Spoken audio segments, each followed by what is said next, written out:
Je vous propose de noter un des joueurs qui, dans tous les cas, a écrit l'histoire, malgré la défaite. C'est un certain Kylian Mbappé, premier joueur de l'histoire à marquer un triplé en finale de la Coupe du Monde. C'est quand même incroyable. Il dépasse Zinedine Zidane. Il a eu 9,5 au nombre de... Il dépasse Zidane au nombre de buts en Coupe du Monde. Il a eu 9,5. Est-ce que c'est la note que vous lui auriez mis aussi? Match, non? Jamais de la vie. Moi, je mettais un 8, 7,5 max. Ah, c'est finale de Coupe du Monde. Finale de Coupe du Monde. Non, mais d'accord. Comme j'ai dit, moi, il faut avoir du courage de tirer 2 pénaltys dans un match, de tirer du même côté, etc. Le deuxième but est fantastique. Pareil, il faut avoir du courage pour la Bien sûr.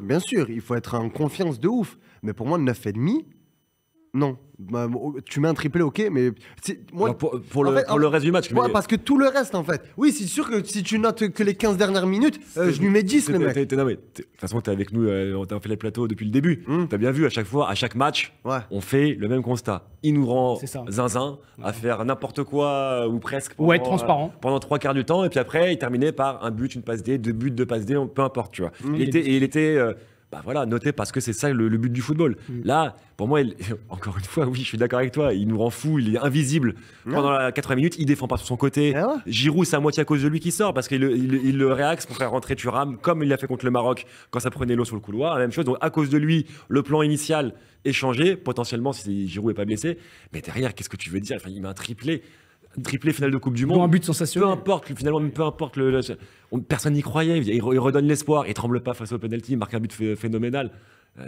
Bravo, merci. C'est comme tu as dit, c'est à l'image. C'est une victoire, mais pas de victoire, pas de 9,5. Il rate même pas une occasion. En fait, il y a même pas un truc où je veux dire il loupe comme Colomboigny, mais c'est encore ça. Il a tiré en l'air plusieurs fois. Il a pris des. Tu vois, par exemple, la dernière action où l'arbitre laisse pas la touche, où il dribble 3 joueurs sur le côté là. Il rentre, il va encore mettre son crochet. Là, tu tires première intention, tu marques, mais écoute-moi, frérot. Ma fille s'appelle Kylian à la fin. Je m'appelle Kylian, je pars à la préfecture, je change mon nom et mon prénom. Je m'appelle Kylian. Après, mais pour moi, non, 9,5, c'est trop donné pour la faute professionnelle qui a été commise. Vous lui auriez mis combien, vous, dans le chat à Mbappé? Est-ce que vous trouvez qu'il mérite son 9,5? Il faut pas oublier le contexte aussi, et l'enjeu, finale de Coupe du Monde. Là, on n'est pas, les gars, c'est pas la Ligue des Nations ou le reproche de marquer contre le Kazakhstan ou autre. Donc, il y a Baptiste Rossignol qui nous dit machine de guerre. Kylian, il a fait une Coupe du Monde exceptionnelle. Il a un énorme mental. Certes, il s'est manqué en début de match sur cette finale, mais si tu dois le noter sur l'ensemble de la compétition, il mérite largement un 9,5. C'est ton avis aussi, Hanif? Moi, j'allais dire, en fait, le problème, c'est que le match, il est ultra dur à noter parce que de la première à la 80e, toute l'équipe de France a 1 ou 2. Puis après, tu as des joueurs, tu dis, ouais, eux, ils méritent 7, 8. Et Mbappé, il en fait partie parce qu'au final, il répond présent au moment où on l'attendait. Il a été transparent pendant 80 minutes. Mais après, j'ai envie de dire, c'est la marque des grands joueurs maintenant. Ronaldo, pendant longtemps, on lui a dit, ouais, il touche pas un ballon, etc. Mais à chaque fois, quand le Real gagnait 3-2, les 3 buts, c'était Ronaldo. Donc, du coup, tout le monde était content. Et je pense que Mbappé tend à être un joueur comme ça maintenant. C'est un joueur où tu auras besoin de lui 1 ou 2 fois. Il faudrait qu'il marque. Et là, pour le coup, comme a dit Aurel, il n'a même pas raté une occasion. Donc, tu peux même pas lui dire. Et en plus, les pénaltys, moi, surtout le deuxième penalty, il faut le mettre parce que tu es à la 117e, 118e. Mentalement, il y a tout ce qui s'est passé avant contre la Suisse. Là, tu sais très bien que si tu le rates, c'est fini. Donc, moi, pour le coup, pour le fait qu'il a assumé son statut, entre guillemets, de star en attaque, pour moi, ouais, 9. Et puis même, c'est pareil, une fois encore, tu parles d'assumer son statut. Qu'est-ce qu'il fait? Il tire en premier. Voilà, il prend le ballon, on va pas le dire, mais et il arrive et il marque. Et il met un troisième penalty à Martinez qui est un monstre. Et tirer 3 fois face à un même gardien. Au final, tu t'attends quoi? T'es en finale de Coupe du Monde. Tu t'attends à ce que ton joueur, ta star te porte. Il l'a pas fait parce que il a été nul. Toute l'équipe a été affreuse pendant 80 minutes. Au final, qu'est-ce qu'il fait? Il te met 3 buts. C'est lui qui porte ton équipe. Donc, il a répondu présent. Je pense qu'il y en a plein qui voudraient être nuls et finir avec 3 buts chaque match. Bah oui, c'est ça. C'est une balle pour Théo, ça, non? Non. Si. Assume ton statut, toi aussi, Hanif. Non, mais au final, c'est à l'image de ça. Tous les gars, faut revenir aussi sur la complexité de mettre 3 pénaltys en un match. Dans n'importe quel match, je pense que c'est compliqué. Le mec, Martinez, il a mis 3 pénaltys ce soir. Tout à fait d'accord.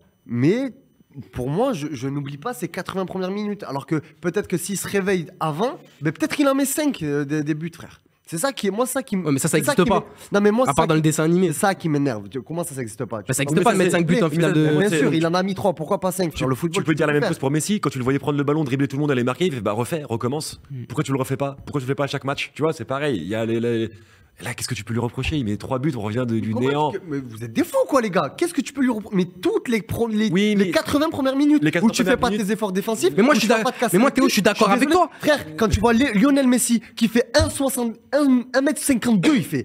Il va à la tête avec Tchouaméni. Il prend un coup dans la tête, il se relève. Mais non, lui, tu le vois pas faire ça. Il va pas se tuer sur le duel. Moi, c'est ça qui m'énerve. De la Coupe du Monde, il a pas non plus marqué les esprits par sa détermination sur les. C'est ça, il fait les mêmes matchs. Il a géré ses matchs à chaque fois. On l'a tué ici même à chaque fois qu'il est marqué ou pas marqué. On disait que c'est insuffisant. Non, mais c'est ça les grands joueurs. C'est ça les grands joueurs. Mais justement, c'est un grand joueur parce qu'il a libéré cette équipe de France. Moi, je serais d'accord avec toi. S'il avait pas marqué son doublé juste après, qui fait revenir l'équipe de France, ok. Mais c'est celui qui renverse la tendance. Tu vois, tu peux pas lui reprocher à partir de. Il peut faire 80 minutes pourries si derrière là il nous fait gagner là qu'est-ce que tu veux qu'il fasse de plus? Mais au bout d'un moment ça se joue à 11. Ça se joue à 11 Théo. On est d'accord, ça se joue à 11. Il y a les joueurs à côté aussi. Ouais, mais il nous fait pas gagner. Mbappé pour moi il est irréprochable, tu vois, sur pas d'accord. Parce que sur les 80 premières, c'est pas le seul fautif. Ils mettent combien en note dans le chat, Mel? Du coup, ça m'intéresse. Dans le chat, ils sont plutôt de notre avis, c'est plus du 9, 8, 9, 8 entre 9 et 10, 9 et demi mérité. Je remonte un petit peu parce que c'était tout à l'heure. Parce que maintenant, on est absorbé par les stats. Les gars, le but du football, c'est de gagner. Mais tu sauves pas gagner. Moi, les 80 premières minutes, tu sauves personne. T'es le premier à dire que tu sauves personne. Moi, je me dis quoi? Je me dis peut-être que si ce mec-là, au moment où il marque son deuxième but, il fait un peu plus d'efforts défensifs avec l'équipe parce qu'il n'a pas couru depuis le début de la Coupe du Monde. Ça tombe bien qu'il y ait Opta parce que Opta a sorti une stat où c'est le joueur qui a le moins défendu depuis ses 5 dernières Coupes du Monde. Depuis qu'ils analysent les Coupes du Monde. C'est le joueur qui a le moins défendu. Peut-être que tu fais un peu plus d'efforts défensifs, ça va motiver ton truc. Tu prends pas ton troisième but et derrière, tu vas peut-être marquer ton troisième but. Je suis d'accord. Voilà, l'aspect défensif, mais là, tu peux pas le juger par rapport à ça, vu ce qu'il a fait pour nous maintenir en vie. Et surtout que c'était clairement assumé depuis le début. Didier Deschamps l'a déchargé de cette tâche-là. C'est pour ça que Rabiot était dans ce rôle-là. Moi, je peux pas reprocher à Mbappé de pas défendre, même si on l'a vu que face au Maroc et là, souvent c'était sur le côté droit de l'attaque adverse où il y avait des espaces. Mais au final, tu as l'impression que c'était comme ça que tactiquement ils ont voulu évoluer. Et donc du coup, tu peux pas reprocher à Mbappé d'avoir fait quelque chose. Après, même si c'est lui qui marque les buts, là où je te rejoins, c'est pas forcément lui qui est auteur de la révolte dans l'attitude. Là, t'as raison, je suis d'accord.